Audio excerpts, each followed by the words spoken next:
दोस्तों आज मैं आपके लिए 2018 में रिलीज हुए एक अमेरिकन साईफाई सीजन की एपिसोड की एक्सप्लेनेशन लाया हूं जिसका नाम है इम्पल्स 9। फिल्म के स्टार्ट में हम कुछ टीनएजर्स के ग्रुप को देखते हैं जो किसी गेमिंग टूर्नामेंट में पार्टिसिपेट करने के लिए इकट्ठे हुए थे जहां जीतने वाले को $10,000 मिलने थे। उस गेम का ऑब्जेक्टिव ये था कि आपने बाकी प्लेयर्स को मारकर ज्यादा से ज्यादा पॉइंट्स लेने हैं। गेम के स्टार्ट होने पर दो प्लेयर्स एक एक करके बाकी सब प्लेयर्स को मारने लगते हैं जिससे उनके पास बहुत से पॉइंट्स जमा हो गए थे। उन दोनों में से एक प्लेयर नई एस्पायरिंग लड़की थी जबकि दूसरा उस गेम का प्रो था जिसने गेमिंग की दुनिया में बहुत सारे अवार्ड्स जीते थे।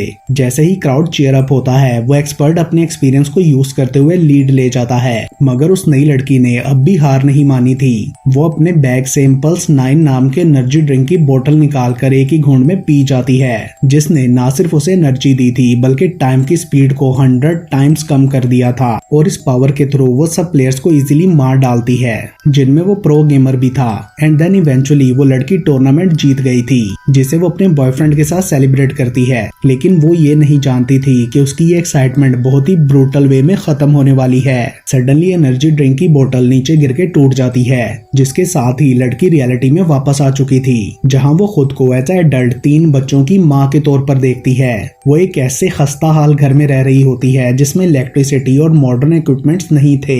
घर के बाहर भी दुनिया एक बंजर जमीन में बदल चुकी थी जहां सांस लेने के लिए ऑक्सीजन भी पॉइजनस थी। देन सीन शिफ्ट होता है और हमें टूर्नामेंट से कुछ दिन पहले का टाइम दिखाया जाता है जहां इंट्रोडक्शन से हम जान पाते हैं कि उस लड़की का नाम वेल हर्नांडेस है जो कि एक अपकमिंग FPS गेमर थी और उसका ड्रीम था कि वो गेमिंग को ही आगे ले जाकर इसे अपना प्रोफेशनल करियर बनाए। ये ईयर 2017 चल रहा था और वेल अपने डिवोर्स्ड फादर कार्लोस के साथ रहती थी। एक दिन कार्लोस वेल को एक जॉब इंटरव्यू के लिए तैयार करता है और वो रिलक्टेंटली अपने फॉर्मल ड्रेस में ही घर से निकल पड़ती है। बाहर वेल का बॉयफ्रेंड एवन उसे अपनी कार में लेने आया था।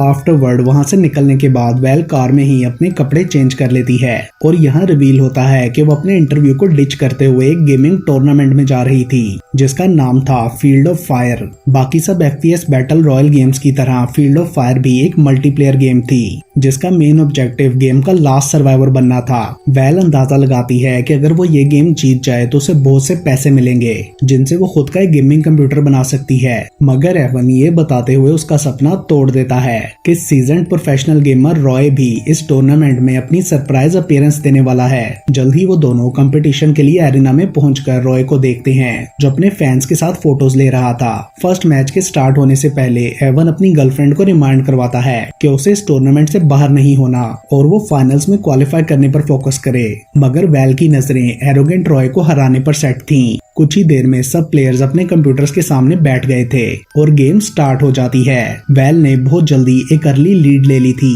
मगर रॉय जल्दी उसे कैच कर लेता है। वो इतना कॉन्फिडेंट था कि गेम के बीच में क्राउड से इंटरेक्ट भी कर रहा था जिसका फायदा उठाकर वेल कुछ पॉइंट्स अर्न कर लेती है और वो बिल्कुल जीतने ही वाली होती है कि गेम खत्म करने की बजाय उसने ग्लोरी किल के लिए जाने का डिसाइड किया था, मगर उसका ये प्लान पूरा नहीं होता क्योंकि रॉय ने उसे फौरन से ही मार डाला था। लेकिन फिर भी वो नेक्स्ट डे होने वाले फाइनल्स के लिए क्वालिफाई कर गई थी। एंड देन जब वेल और एवंस घर जाने के लिए एरिना से बाहर निकलते हैं तो रॉय भी वहां आकर उसे चिढ़ाते हुए दोबारा फैंस के साथ सेल्फीज लेने लगता है। और जब एवन गाड़ी लेने के लिए जाता है तो खोजिमा नाम का एक बंदा वेल के पास आकर कहता है कि वो जीतने का सीक्रेट जानता है। ये सुनकर वेल काफी हैरान हुई थी, मगर इससे पहले कि वो कुछ बोलती खोजिमा अपना बिजनेस कार्ड पकड़ाकर वहां से चला जाता है।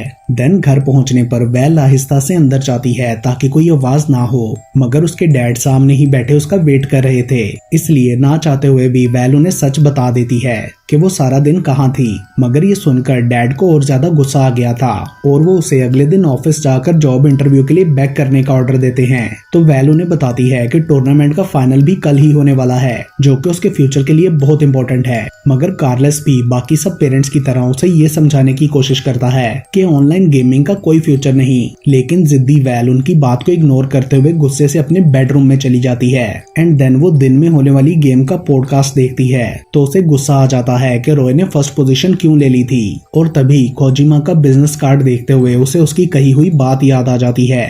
सो रॉय से बदला और गेम जीतने की ख्वाहिश से भरी हुई वेल दिए गए एड्रेस पर जाने का डिसाइड करती है, जिसके बाद जल्द ही वो द गोल्ड सॉसर पहुंच जाती है, जो कि गेमिंग कैफे था। अंदर लोग अपने कंप्यूटर्स और कंसोल पर वीडियो गेम्स खेल रहे थे। तभी खोजिमा वहां आकर उसे भी एक कंप्यूटर पर गेम खेलने के लिए कहता है। वेल अभी भी कंफ्यूज थी कि खोजिमा ने उसे अपना बिजनेस कार्ड क्यों दिया, बट फिर भी वो एक गेम के डिफिकल्टी लेवल को हार्ड पर करके खेलने लगती है, जिससे उसे लेवल कंप्लीट करने में काफी मुश्किल आई थी। ये देखते हुए खोजिमा उसे इम्पल्स 9 नाम का एनर्जी ड्रिंक देता है और साथ में उसने बताया था कि ये कोई आम ड्रिंक नहीं है। क्यूरियस वेल उसका थोड़ा सा सिप पी लेती है, जिसके बाद ऑल ऑफ अ सडन उसे नजर आने वाली हर चीज स्लो मोशन में मूव करने लगी थी। And then as a result वो इम्पॉसिबल लगने वाली गेम अब उसके लिए बहुत इजी हो चुकी थी। देन सडनली वेल होश में आकर खुद को खोजिमा के सामने टेबल पर बैठा देखती है। ये सब देखकर वेल बुरी तरह हैरान थी। खोजिमा से इस बारे में पूछने पर वो बताता है कि इम्पल्स 9 पीने से उस इंसान के लिए टाइम स्ट्रेच हो जाता है और वेल को उस ड्रिंक का सिप पिए 1 घंटा गुजर चुका है। वो ये भी कहता है कि स्ट्रेच टाइम की अमाउंट ड्रिंक की पी गई क्वांटिटी पर डिपेंड करती है। एंड देन खोजिमा उस एनर्जी ड्रिंक की एक बोतल के लिए $500 डिमांड करता है, जिसे सुनकर वेल शॉक्ड रह गई थी और वो सोचने लगती है कि ड्रिंक को यूज करते हुए टूर्नामेंट में कम्पीट करना शायद चीटिंग होगी। मगर तभी खोजिमा को रॉय की कॉल आती है, जिससे रिवील हुआ था कि वो भी गेम्स जीतने के लिए इम्पल्स 9 यूज करता था और यही वजह है कि उसे बाकी फेलो गेमर्स ने अनबीटेबल का टाइटल दिया था।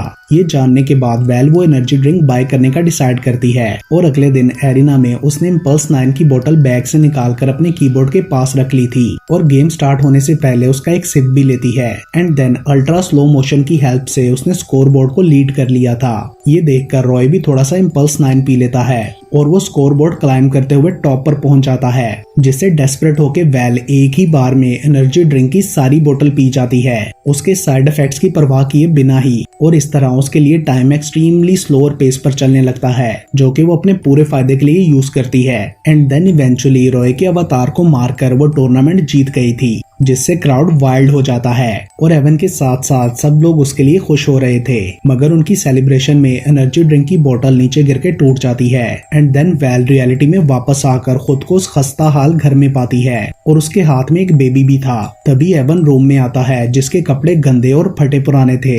वो बेबी को पकड़कर वेल को तैयार होने के लिए कहता है। वेल बहुत ही ज्यादा कंफ्यूज थी। खुद को फुली ग्रोन एडल्ट और हाथ में वेडिंग रिंग देखकर उसका सांस उखड़ने लगा था। वो माइंड को थोड़ा रिलैक्स करने के लिए स्टेयर से नीचे जाती है तो वहाँ 2 और बच्चे होते हैं जो उसे मॉम कह रहे थे। ये सब देखकर वेल शॉक्ड हो गई थी। वो घर से बाहर जाती है तो वहाँ भी सब कुछ अजीब था। लोग टेंट्स में रह रहे थे और बाथरूम्स भी पब्लिक थे। और फाइनली यहाँ रिवील होता है कि वेल अपनी लाइफ के 10 साल स्किप करके सीधी ईयर 2029 में ट्रेवल कर आई है इम्पल्स 9 की वजह से। और जिस टाउन में वो लोग रह रहे थे उसे बड़ी बड़ी वॉल्स के थ्रू आसपास के वेस्टलैंड से सेपरेट किया गया था, क्योंकि उस एरिया में dangerous creatures like death lizards थे जो कि इंसानों पर अटैक करते हैं। और इस वजह से टाउन के लोग गेट को रेगुलर शिफ्ट्स में गार्ड किया करते थे।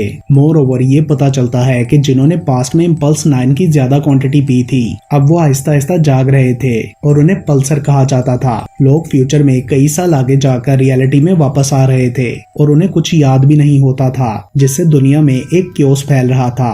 और ये जानने का कोई एक्यूरेट तरीका भी नहीं था कि कोई बंदा पल्सर है या नहीं, जब तक कि वो अपने करंट टाइम में वापस ना चला जाए। इन पल्सर्स की वजह से दुनिया में तबाही फैल रही थी, इसलिए टाउन के लोग इन्हें अच्छा नहीं समझते थे और उन्हें सेफ्टी वॉल्स के अंदर भी बहुत कम रहने दिया जाता था। यहाँ पता चलता है कि वेल और एक आदमी डैन टाउन के शेरिफ और डेप्यूटी थे। वेल सबसे ये बात छुपाती है कि उसने भी इम्पल्स 9 पिया था ताकि उसे भी कहीं टाउन से निकाल ना दिया जाए। लेटर ऑन घर में वो ये जानने की कोशिश करती है कि आखिर ये सब हो क्या रहा है। देन वो अपने डैड कार्लोस और उनके साथ हुई लास्ट मीटिंग को रिकॉल करने की कोशिश करती है। सडनली उसे पास टेबल पर अपने फादर की एशेज रखी नजर आती हैं, जिससे वो दुखी होकर रोने लगती है। थोड़ी देर बाद डैन उसे बाथरूम ड्यूटी के लिए बुलाने आता है। पहले तो वेल मना करती है, मगर डैन उसे रिमाइंड करवाता है कि वो सैनिटेशन कमिश्नर है, इसलिए उसे काम करना ही होगा। जिसके बाद कुछ घंटों तक उसे डर्टी टॉयलेट्स धोने पड़ते हैं। इसी तरह बहुत से दिन गुजर जाते हैं और वो इस एपोकैलिप्टिक माहौल की आदी हो गई थी।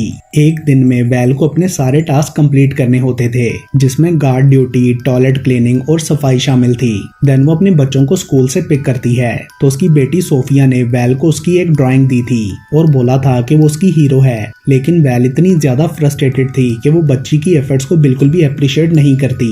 घर पहुंचने पर वो एवन को देखती है जो गेम कंसोल को पावर अप करने के लिए बाइसाइकिल की पैडलिंग कर रहा था, क्योंकि वहाँ इलेक्ट्रिसिटी नहीं थी और वो वैल की favourite game field of fire थी, जिससे वैल ओवर एक्साइटेड होकर उसका एक लेवल खेलने के लिए तैयार हो जाती है। एंड देन एवन के बाहर जाने के बाद वो बच्चों के साथ गेम खेलने लग गई थी, जिसमें बहुत सारे घंटे गुजर जाते हैं। सडनली एवन घर के अंदर आता है जो बहुत ज्यादा डरा हुआ था। वो वैल को बताता है कि आज तुमने अपनी गार्ड ड्यूटी की शिफ्ट मिस कर दी, जिस वजह से डैन को डेथ लिजर्ड्स ने मार दिया, क्योंकि वो काफी देर से बाहर खड़ा गेट नॉक कर रहा था। ये सुनकर वैल भी शॉक्ड हो गई थी। वो दोनों जल्दी से वहां जाते हैं तो डैन की बीवी वैल के साथ झगड़ने लगती है, क्योंकि ये सब उसी की वजह से हुआ था। वैल भी गिल्ट में आ गई थी। वो घर जाना चाहती है तो वैल बोलता है कि तुमने अभी शिफ्ट कंप्लीट करनी है। एंड देन वो अपनी शिफ्ट पूरी करके घर वापस जाती है। वैल अब काफी पेन में थी। वो एवन को अपनी फीलिंग्स बताती है तो वो उसे कंफर्ट करते हुए सोने चला जाता है। वैल सोचती है कि इस नई दुनिया में उसकी कोई जगह नहीं, इसलिए वो सब कुछ छोड़कर वेस्टलैंड जाने का डिसाइड करती है। जाने से पहले वो एवन के लिए लेटर भी लिखती है, जिसमें उसने अपने पल्सर होने को एडमिट किया था। अगली सुबह वैल कभी ना वापस आने का डिसाइड करके वहां से जा चुकी थी। उधर एवन को लेटर पढ़कर इस सब पर यकीन नहीं आता। नेक्स्ट सीन में हम वैल को देखते हैं जो बंजर जमीन पर चलते हुए एक अबैंडन्ड बिल्डिंग तक पहुंचती है, जो कि खोजिमा का वही गेमिंग कैफे था। वैल डरते हुए अंदर जाती है तो उसे काउंटर पर खोजिमा खड़ा नजर आता है, जिसे देखकर वो सरप्राइज रह गई थी। उसे वो सब काफी अजीब लग रहा था। सडनली वैल नोटिस करती है कि खोजिमा की एज एक दिन भी नहीं बढ़ी, मगर वो ये नहीं बताता कि ये कैसे हुआ। उनके आपस में बात करने पर खोजिमा को पता चलता है कि वैल ऑलमोस्ट एक हफ्ता पहले रियलिटी में वापस आई है, और वो मानता है कि इम्पल्स 9 की वजह से इसी तरह बहुत से लोगों की जिंदगियां बर्बाद हुई हैं। लेकिन वो कहता है कि वैल को इन सब सफरिंग से निकालने के लिए उसके पास एक प्लान है। वो वैल को इम्पल्स 9 की बड़ी बोतल पीने के लिए देता है, जिससे वो फ्यूचर में 100 साल आगे चली जाएगी और दुनिया में वापस नहीं आ सकेगी, क्योंकि तब तक वो मर चुकी होगी। और इसके साथ वो वैल को अपनी फेवरेट गेम खेलने के लिए भी कहता है। वैल को भी ये आइडिया अच्छा लगा था, लेकिन जब वो इम्पल्स 9 की बोतल पकड़ने लगती है तो उसे सोफिया की बनाई हुई ड्राइंग मिल जाती है, जिसे देखकर वैल इमोशनल हो गई थी और उसे एवन और बच्चों के साथ गुजारे हैप्पी मोमेंट्स याद आने लगते हैं। जिसके बाद वो एनर्जी ड्रिंक पीने का प्लान कैंसिल करके वापस कम्युनिटी चली जाती है, मगर गेट पर नाराज एवन था जो उसे अंदर नहीं जाने देता, क्योंकि उसने सबके ट्रस्ट को तोड़ा था। वैल अपनी सब गलतियों के लिए अपोलोजाइज करते हुए प्रॉमिस करती है कि वो फिर से एक नई जिंदगी स्टार्ट करके सब कुछ ठीक कर देगी। लेकिन तभी अचानक उन्हें कुछ दूर से गन शॉट्स की आवाजें सुनाई देती हैं और वो समझ जाते हैं कि डेथ लिजर्ड्स उनकी कम्युनिटी की तरफ बढ़ रही हैं। यहाँ रिवील होता है कि डेथ लिजर्ड्स एक्चुअल में एक नॉर्मल लोगों का ग्रुप था जो कि कैनिबल्स हैं और वेस्टलैंड में बाकी सबका शिकार करते हैं। सो एवन वैल को अंदर आने देता है और अलार्म्स बजने लगते हैं। डेथ लिजर्ड्स उन पर अटैक करने वाले थे, जिससे सब लोग घबरा गए थे। एक औरत वैल को कहती है कि उन्हें छुपना होगा, क्योंकि कोई भी अटैकर्स को रोकने की पोजीशन में नहीं था। ये सुनकर वैल को एक आइडिया आता है जिस तरह वो सबका ट्रस्ट भी वापस गेन कर सकती थी।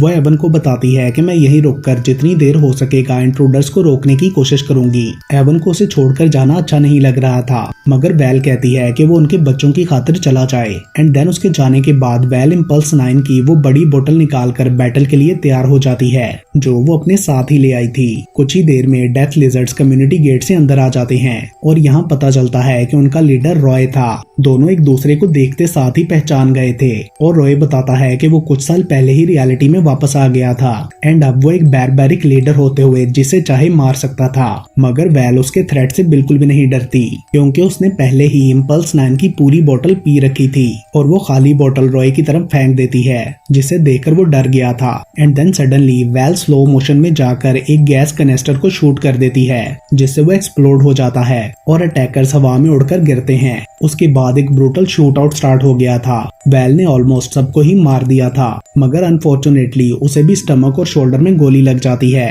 और वो नीचे गिर गई थी।